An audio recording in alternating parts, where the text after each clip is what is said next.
Assalamu alaikum. Welcome you all in today's lecture. In this lecture, we will cover the topic triangular pyramids.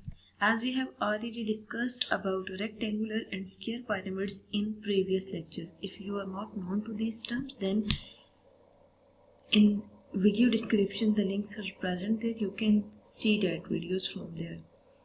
Now we will discuss what is triangular pyramid.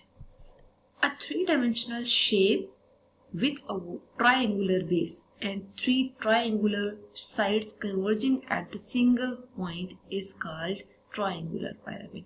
What does it mean? देखिए, for example हम एक triangular base consider करते हैं और इस triangular base को अगर आप इस पॉइंट से ज्वाइन करते हैं तो आप देख सकते हैं ट्राइंगल में तीन वर्टिसेस आ रही है ना, आप तीनों वर्टिसेस से ज्वाइन कर दें तो एक्चुअली ये जो थ्री डायमेंशनल शेप आएगी इसको हम ट्राइंगुलर पिरामिड कहेंगे। यहाँ पे तो एक स्ट्रेट लाइन शो हो रही है ना, लेकिन आपको पता होना चाहिए कि आप फॉर एग्जाम्पल पॉइंटर की डायरेक्शन को फॉलो करें। फॉर एग्जांपल आप इस बेस के कोरिस्पॉन्डिंग यहाँ पे लें तो ये एक ट्राइंगल जो है वो एक फेस की फॉर्म में आएगी, एक सरफेस की फॉर्म में आएगी। तो एक्चुअली यहाँ पे इस ट्राइंगुलर बेस के कोरिस्पॉन्डिंग यहाँ पे ऊपर जो तीन ट्राइंगल्स मौजूद हैं वो एक्चुअली फेसेस यहाँ पे पिरामिड के आएंगे और वो तीन होंगे क्योंकि बेस में तीन पॉइंट्स गिवन है, तीन वर्टिसेस गिवन है, तो जो ट्राइंगुलर फेसेस आएंगे वो भी तीन होंगे। अगर चार वर्टिसेस हुई तो ये जो ट्राइंगुलर फेसेस हैं ये चार होंगे। अब ट्राइंगुलर पिरामिड्स को हम हमेशा इसकी बेस के थ्रू नेम देंगे, ठीक है। आप देख सकते हैं कि बेस में हमारे पास एक ट्राइंगल मौजूद है, इस वजह से इस पिरामिड का नाम ट्राइंगल होगा। अगर बेस में स्क्वायर हुई तो स्क्वायर पिरामिड, अगर बेस रेक्टेंगल शेप में हुई तो रेक्टेंगुलर पिरामिड नाम होगा।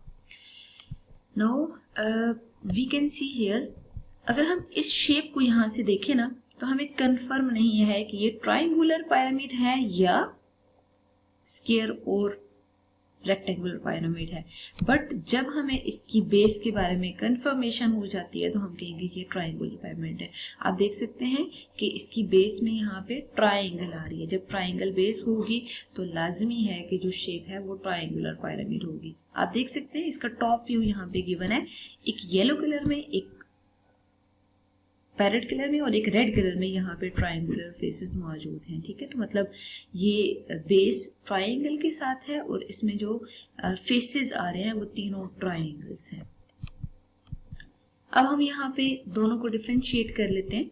अगर कोई भी पिरामिड गिवन है, बेस ट्राइंगल है और इसमें कितने फेसेस आ रहे हैं? 3, ठीक है। तो ये इसका साइड व्यू गिवन है, बट हमें जब थ्री डायमेंशनल पैटर्न पेज पे बनाना होगा तो हम हमेशा इस फॉर्म में ट्राइंगल बनाएंगे। अपनी आसानी के लिए जो मैंने बेस है वो डॉटेड लाइन की फॉर्म में ले ली है और आप देख सकते हैं इस वर्टेक्स को, इस एपेक्स को जब आपने तीनों वर्टिसेस के साथ ज्वाइन किया है तो ये इसका थ्री डायमेंशनल व्यू होगा। सिमिलरली जब आप इस शेप को देखते हैं तो हमें कंफर्म नहीं है ये रेक्टेंगल है, स्क्वायर है या ट्राइंगल है इसकी बेस में, बट जब आपको कंफर्म हो जाता है कि ये स्क्वायर बेस के साथ है और यहाँ पे आप देख सकते हैं जो फेसेस गिवन है वो चार ट्राइंगल्स आ रही हैं, ठीक है।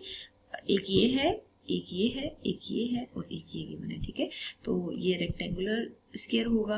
आप एक हट की एग्जांपल ले सकते हैं। जब आप किसी झोंपड़ी को देखते हैं, इसका साइड व्यू देखते हैं, हमें कंफर्म नहीं होता कि उसकी बेस किस तरह की गिवन होगी, लेकिन जब आप अंदर जाके देखते हैं बेस रेक्टेंगल हो तो वो रेक्टेंगुलर पिरामिड की शेप में होगा, अगर स्क्वायर हो तो स्क्वायर पिरामिड की शेप में होगा। जब आप इसका थ्री डायमेंशनल पैटर्न कॉपी पे क्वेश्चंस की फिगर बनाने के लिए ड्रॉ करेंगे तो हम हमेशा इसको इस फॉर्म में ड्रॉ करेंगे।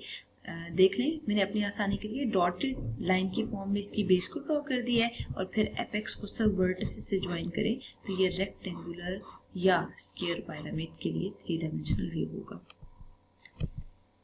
Now we will define parts of pyramid, ठीक है। What is apex, vertex, altitude. तो एपेक्स क्या है? The corner where all the faces converging is called apex. देखिए यहाँ पे तीन फेसेस होते हैं ना ट्राइंगल के, वो तीनों फेसेस जिस पॉइंट पे कट करते हैं उसे एपेक्स पॉइंट कहते हैं, ठीक है। सिमिलरली वर्टेक्स क्या है? कॉर्नर को वर्टेक्स कहते हैं, किसी भी शेप के ना कॉर्नर पॉइंट्स को वर्टेक्स कहते हैं।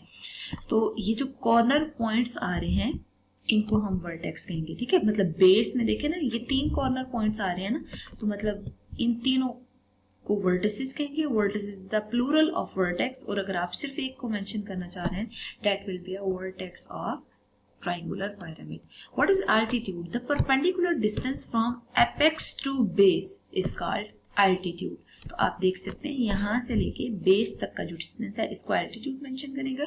और एल्टीट्यूड को हम हाइट ऑफ पायरामिड भी कहते हैं. स्लांट हाइट क्या है? जब आप एपेक्स से लेके किसी साइड, ये देखिए ना बेस में 3 साइड्स आ रही है ना, किसी भी साइड के कोरिस्पॉन्डिंग आप परपेंडिकुलर डिस्टेंस कंसीडर करते हैं. आप देख सकते हैं एपेक्स से लेके ये देखिए साइड तक का जो परपेंडिकुलर डिस्टेंस होगा उसे आप हमेशा स्लांट हाइट कहेंगे. और आप देख सकते हैं ये जो शेडेड पोर्शन है ये बेस ऑफ pyramid होगा which is in triangle shape. Now we will revise here. This is base. Vertex is the corner point from apex to base. जो परपेंडिकुलर डिस्टेंस है उसे हम अल्टीट्यूड कहेंगे which is also called height. Then apex से लेके side तक का जो परपेंडिकुलर डिस्टेंस होगा उसको स्लांट हाइट. और apex का मतलब है यहाँ पे पॉइंट जिसपे तीनों फेसेस ट्राइंगल के कन्वर्ज हो रहे हैं. ये 3 डायमेंशनल व्यू गिवन है और यहाँ पे इसके सारे कंपोनेंट्स अलग से मेंशन है. अब आप देख सकते हैं कि हमने अगर total surface area find out करना है तो हम प्रीवियस लेक्चर में डिटेल में डिस्कस कर चुके हैं. It is actually the sum of surface areas of lateral side plus base area. ठीक है, तो हम अगर area of triangular pyramid find out कर रहे हैं तो that will be base area और lateral surface area. What is base area? Base area का मतलब होगा बेस का एरिया. अगर ट्रायंगुलर शेप में तो एरिया ऑफ ट्रायंगल. ठीक है, अगर स्क्वायर शेप में एरिया ऑफ स्क्वायर, अगर रेक्टेंगल शेप में तो area of rectangle, plus lateral surface area. Lateral surface area का मतलब है कि जो साइड्स आ रही है ना, फेसेस आ रहे हैं. ठीक है, मतलब वो फेसेस क्या है, यहाँ पे ये येलो, पैरेट और रेड कलर में जो ट्राइंगल्स आ रही हैं उनके एरियाज को ऐड करें. तो यहाँ पे देखिए 3 ट्राइंगल्स आ रही है ना, तो आप 3 को एरिया ऑफ ट्राइंगल से मल्टीप्लाई करेंगे. Now we will discuss here in detail. Surface area of triangular pyramid base area plus lateral surface area की इक्वल है. अब अगर आप ये वाली शेप कंसीडर करते हैं तो सबसे पहले हम इसका बेस एरिया फाइंड आउट करते हैं which is half of base into height. Half of base into height आपने क्यों लिखा है? क्योंकि बेस में ट्रायंगल मौजूद है और area of triangle half of base into height के इक्वल है. ठीक है, अब देखिए हाइट में अब क्या लेंगे. फॉर एग्जाम्पल ये बेस कंसिडर कर रहे हैं ना इस ट्रायंगल की बेस, तो एपेक्स सॉरी जो बेस के ऑपोजिट वर्टेक्स है उसके साथ आप जब ज्वाइन करते हैं परपेंडिकुलरली तो ये हाइट ऑफ ट्राइंगल आ जाएगा. ठीक है, हम इस शेप को अपनी आसानी के लिए सीधा करके बनाते हैं.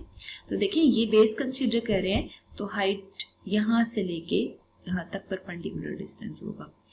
तो अब हमें क्लियर होगा बेस एरिया में, क्योंकि एरिया ऑफ ट्रायंगल है तो half of base into height put किया.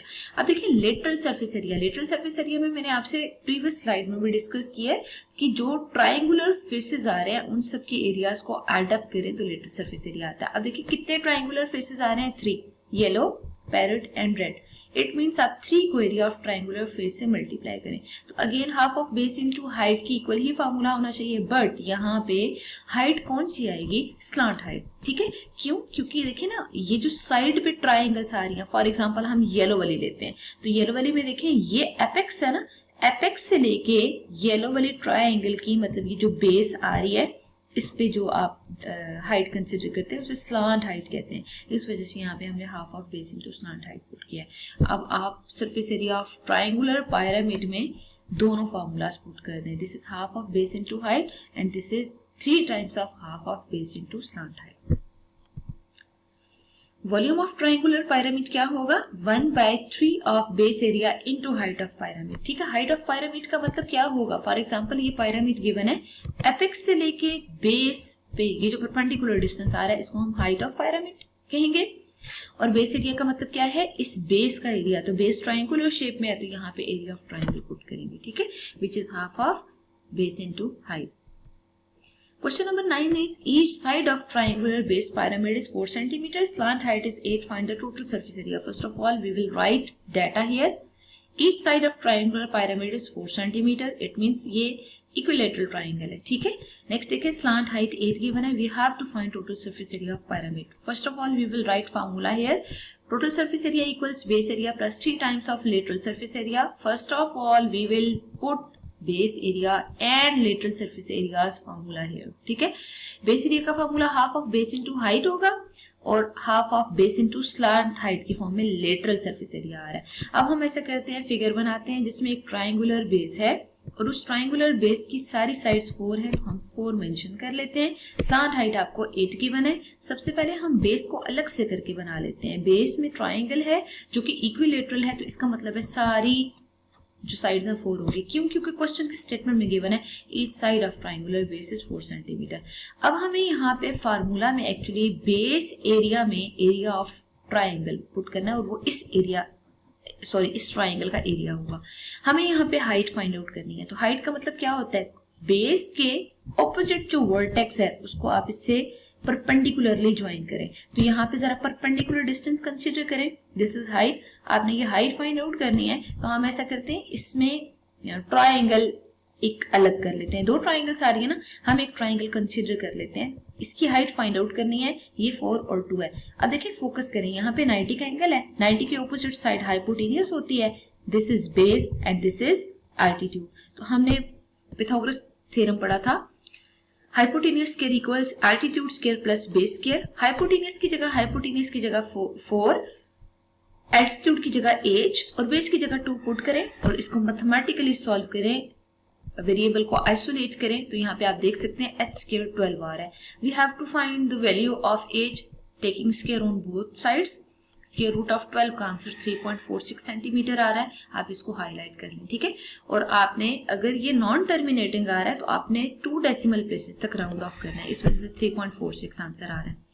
अब आप टोटल सरफेस एरिया के फार्मूला में वैल्यूज पुट करें तो देखिए हाइट आपने फाइंड कर दिया 3.64, बेस आपको क्वेश्चन के स्टेटमेंट में गिवन थी और स्लैंट हाइट भी क्वेश्चन के स्टेटमेंट में गिवन थी। आप इन सब वैल्यूज को मैथमेटिकली सॉल्व करें with the help of calculator, और आप रफ वर्क की फॉर्म में अलग से बाय हैंड कैलकुलेशन भी कर सकते हैं। इन दोनों को एडअप करें, you will gate 54.92 centimetre square. इसका मतलब है टोटल सरफेस एरिया आपके पास 54.92 सेंटीमीटर स्क्वायर आ रहा है। लेकिन अगर आप इस फिगर को राउंड ऑफ करना चाहते हैं तो 54 सेंटीमीटर स्क्वायर आएगा। इट्स अप टू यू, आप 2 डेसिमल प्लेसेस तक राउंड ऑफ करते हैं या इंटेग्रल पार्ट की फॉर्म में राउंड ऑफ करते हैं। क्वेश्चन नंबर 10 देखें, the base of pyramid is right angle triangle of sides 3, 4 and 5 centimeter. If height of the pyramid is 7 centimeter, find the volume of pyramid. अब देखिए first of all हम यहाँ पे base आप एक ट्राइंगुलर फॉर्म में ले लें। ट्राइंगुलर बेस के साथ हम सबसे पहला काम ये करते हैं, यहाँ पे हाइट ऑफ pyramid मेंशन कर लेते हैं। What is height of pyramid? The distance from apex to base, और वो परपेंडिकुलर डिस्टेंस है अगर तो उसे आप हाइट ऑफ pyramid कंसीडर करेंगे। You have to find the value of volume, ठीक है। अब हम ऐसा करते हैं, base of triangle 3, height of triangle 4, ये हाइट ऑफ ट्राइंगुलर बेस 4 है और ये हाइट ऑफ pyramid 4 है, ठीक है। दोनों को मिक्स नहीं करना आप लोगों ने। अब वॉल्यूम ऑफ pyramid हमें फाइंड आउट करना है। वॉल्यूम ऑफ pyramid का फॉर्मूला यूज करें, base area into height of pyramid। Base area में half of base into height put करें और height of pyramid h as it is. Again focus here, this is height of triangular base and this is height of pyramid। दोनों में जब values put करें तो confuse नहीं होना। यहाँ देखिए मैंने इस ट्राइंगल को, ये जो बेस में ट्राइंगल गिवन है ना, जो येलो शेडेड है, मैंने इसको यहाँ सेपरेट करके बना लिया है। और इसमें देखिए हाइट 4 है, हाइपोटेनियस 5 है और बेस 3 है। ये वैल्यूज आपने यहाँ ब्रैकेट के अंदर पुट करनी है। और हाइट ऑफ pyramid क्योंकि क्वेश्चन के स्टेटमेंट में गिवन है 7, वो मैंने यहाँ पे 7 पुट किया। अब देखें जो कैंसिल हो रही है टर्म्स, उनको कैंसिल करें, you will gate 14 centimetre cube. इसका मतलब है वॉल्यूम ऑफ pyramid आपने फाइंड आउट कर लिया, which is 14 centimetre cube. Next question 11 is, what is the volume of triangular pyramid with base area 92 inches square and height is 4 inches, ठीक है। अब देखिए सबसे पहला काम हम क्या करते हैं, डाटा लिख लेते हैं। डाटा में क्या गिवन है कि बेस एरिया 92 इंचेस की इक्वल है, ठीक है। अगर base area 92 inches square inches की इक्वल है तो आप सबसे पहले मेंशन कर लें। नेक्स्ट देखिए height of pyramid 4 inches given है और वॉल्यूम ऑफ pyramid आपको फाइंड करना है। वॉल्यूम का फॉर्मूला क्या होता है, 1/3 base area into height of a pyramid। अब आप देख सकते हैं अगर हम इस क्वेश्चन में कंसीडर करते हैं ना, तो बेस एरिया एक्चुअली हमें यहाँ पे फाइंड आउट करना है, ठीक है। तो बेस एरिया किसके इक्वल होगा, फर्स्ट ऑफ ऑल हमें पता होना चाहिए पिरामिड किस टाइप का है। तो यहाँ पे ट्रायंगुलर पिरामिड है, इट मींस यहाँ पे ट्रायंगुलर शेप आ रही है, ठीक है। और यहाँ पे बेस एरिया भी ट्रायंगल का होना चाहिए, लेकिन अब हमें फाइंड आउट करने की जरूरत नहीं है क्योंकि क्वेश्चन की स्टेटमेंट में गिवन है बेस एरिया 92 इंचेस स्क्वायर की इक्वल है, ठीक है। नेक्स्ट देखिए height of pyramid. Height of pyramid भी हमें क्वेश्चन में फाइंड आउट करने की जरूरत नहीं है क्योंकि हमें गिवन है कि हाइट 4 इंचेस स्क्वायर है, ठीक है। बस इस चीज को जरा माइंड में रखिएगा कि हाइट ऑफ पिरामिड में स्लांट हाइट गिवन है या सिंपल हाइट गिवन है। अगर हाइट है तो इट मींस एपेक्स से लेके बेस पे परपेंडिकुलर डिस्टेंस है, ठीक है। लेकिन अगर स्लांट हाइट गिवन है इट मींस एपेक्स से लेके ये जो साइड्स आ रही है ना बेस की, उस किसी एक साइड की कोरिस्पॉन्डिंग हाइट आ रही होगी तो वो स्लांट हाइट होगी।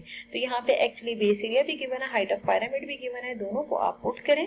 पुट करने के बाद जस्ट सिंप्लीफाई करें, you will get 122.67 centimetre cube, ठीक है।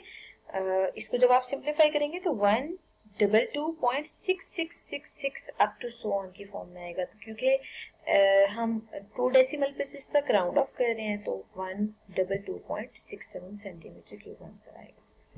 क्वेश्चन नंबर 12 देखिए, find the volume of tetrahedron whose base area is 15 centimetre square and height is 6 centimetre.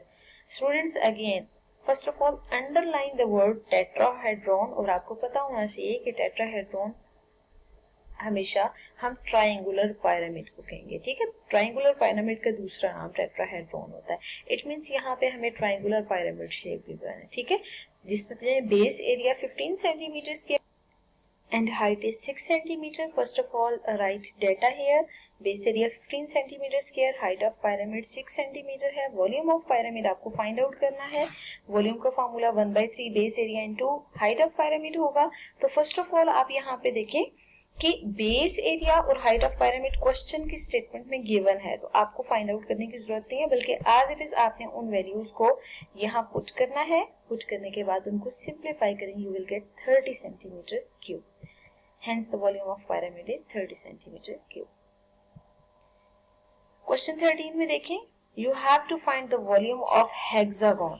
अब देखें अगर हेक्सागोन पिरामिड का आपको वॉल्यूम फाइंड करना है तो वॉल्यूम का फॉर्मूला तो सेम होगा। हेक्सागोन एक ऐसी शेप होती है जिसकी 6 साइड्स होती हैं, ठीक है। तो अगर आपने हेक्सागोन पिरामिड का एरिया फाइंड करना है ना, या वॉल्यूम फाइंड करना है, तो आपको पता होना चाहिए कि उसकी बेस हमेशा हेक्सागोन होगी, ठीक है। अगर वो हेक्सागोन पिरामिड है तो इट मींस उसकी बेस हेक्सागोन है, क्योंकि हम हमेशा बेस को देख के उस पिरामिड को नाम देते हैं। अगर बेस ट्रायंगल है ट्रायंगुलर पिरामिड, बेस स्क्वायर है स्क्वायर पिरामिड, बेस रेक्टेंगल है rectangle pyramid, but if base is hexagon then that pyramid is called hexagon pyramid. अब आपने अगर इसका वॉल्यूम फाइंड आउट करना है तो बेस एरिया क्वेश्चन में गिवन है 23 सेंटीमीटर स्क्वायर है, हाइट आपको 8 सेंटीमीटर गिवन है। वॉल्यूम का फॉर्मूला लिखें 1/3 base area into height of pyramid. अब देखिए बेस एरिया क्वेश्चन की स्टेटमेंट में गिवन है, आपने डायरेक्ट पुट करना है। हाइट ऑफ पिरामिड को भी डायरेक्ट पुट करें, दोनों को मल्टीप्लाई करके 3 से डिवाइड करें, you will get 61.3 centimetre cube. Question number 14 में आप देख सकते हैं, the height of great pyramid in Egypt is 146 metre. It means उस पिरामिड की हाइट आपको क्वेश्चन में गिवन है 146 है। Base of square of a side is 229, means आपको उस स्क्वायर बेस की एक साइड गिवन है 229 है। तो आपको पता है कि स्क्वायर की सारी साइड्स इक्वल होती हैं, इट मींस रिमेनिंग साइड्स भी 229 की इक्वल होंगी। Find the volume of pyramid. First of all, we will write data here. As given, height of pyramid is 146 meter. Base length of sphere is 229 meter. Volume of pyramid आपने find करना है। Formula use करें 1/3 base area into height of pyramid. Base area में क्योंकि base square है, अगर square है तो बेस एरिया किसकी इक्वल होगा, लेंथ मल्टीप्लाई लेंथ। तो लेंथ मल्टीप्लाई लेंथ में आप क्या पुट करेंगे, आपको बेस लेंथ 229 गिवन है, दोनों को मल्टीप्लाई करें, जो आंसर आएगा उसको 146 से मल्टीप्लाई करके 3 से डिवाइड करें, you will get 2552128.67 metre cube. Hence the volume of pyramid is this, ठीक है। अब देखिए हर क्वेश्चन में तकरीबन हमने एक ही काम किया है, या तो टोटल सरफेस एरिया फाइंड किया है या वॉल्यूम ऑफ पिरामिड फाइंड किया है। आपको जनरल फार्मूला पता होना चाहिए कि 1/3 base area into height of pyramid की इक्वल है। आगे क्वेश्चन की स्टेटमेंट में आप देखा करें कि किस टाइप की शेप है, फिर आपने उस शेप के कोरिस्पॉन्डिंग यहाँ पे बेस एरिया फाइंड करके इंसर्ट करना होगा। ठीक है, हर क्वेश्चन में जस्ट यही वेरिएशन है कि बेस एरिया यहाँ पे चेंज हो रहा है और वो हमेशा डिपेंड करता है किस टाइप की शेप गिवन है। तो जरा क्वेश्चन को ध्यान से रीड कीजिएगा, उसके बाद देखिएगा कि उसमें बेस क्या आ रही है और यहाँ पे बेस एरिया आपने वही पुट करना है जो उस पिरामिड की शेप गिवन होगी बेस में। Okay, thank you so much. Allah Hafiz. If you have any confusion, you may discuss in comment section.